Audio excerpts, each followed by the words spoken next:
गरीबी दूर करने का जो फंडामेंटल 3 रास्ता दुनिया भर के विशेषज्ञों ने बताया है, या तो आपके पास पढ़ाई हो, या आपके पास खेती योग्य जमीन हो, या फिर बिजनेस व्यापार करने के लिए पैसा पूंजी हो। चौथा कोई रास्ता दुनिया में है ही नहीं। गरीबी हाउस होल्ड लेवल पे दूर तब होगी जब आपके बच्चे पढ़ेंगे, या फिर आपके पास जमीन होगा, खेती करके आप आगे बढ़ सकते हैं, या अगर दोनों नहीं है तो आपके पास पूंजी हो तो आप रोजी रोजगार दुकान व्यापार करके आगे बढ़ सकते हैं। तो बिहार में 2/3 से ज्यादा परिवार के पास ये तीनों में तीनों चीज नहीं है। पढ़ने की व्यवस्था नहीं है यहाँ लोगों के पास, और खेती का आलम यह है कि 30-35 बरस से सामाजिक न्याय और समाजवाद की राजनीति होने के बाद बिहार में 60%, यह आंकड़ा याद रखिए, टू बी प्रिसाइज 57% लोग भूमिहीन हैं।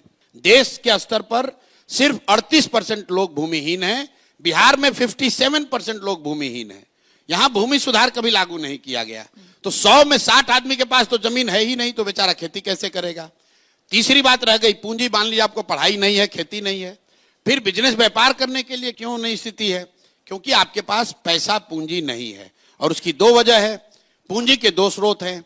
एक, जो आप पैसा कमा कर आप बचाते हैं, वो आपका पूंजी हुआ, और दूसरा जो आप बैंकों से कर्ज लेते हैं वो बोरोड कैपिटल है।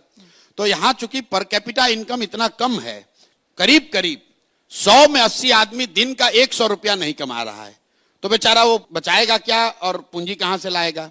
और जिनके पास थोड़ा बहुत पैसा है भी, उनको बैंक वाले लोन नहीं दे रहे हैं, क्योंकि बिहार में सीडी रेशियो है 40%, देश में सीडी रेशियो है 75%।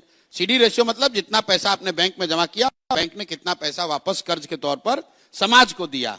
तो बिहार के लोगों ने पिछले वर्ष जमा किया 4.25 लाख करोड़, और बैंकों ने सिर्फ कर्ज दिया 1,61,000 करोड़। बाकी पैसा उन्होंने भेज दिया गुजरात, तेलंगाना, आंध्र प्रदेश, महाराष्ट्र। तो भाई, जब तक बिहार में शिक्षा नहीं होगी, तो जब तक बिहार में भूमि सुधार नहीं होगा, और जब तक लोगों के हाथ में पैसा पूंजी नहीं होगा, तो जितने बात यहां हो जाए, जितने वाद चल जाए, बिहार की गरीबी दूर नहीं हो सकती है। तो हम लोग ये कह रहे हैं कि फंडामेंटल लेवल पे ये 3 चीजों के लिए काम होना चाहिए, और काम तब होगा जब लोग इन 3 चीजों के लिए वोट देंगे।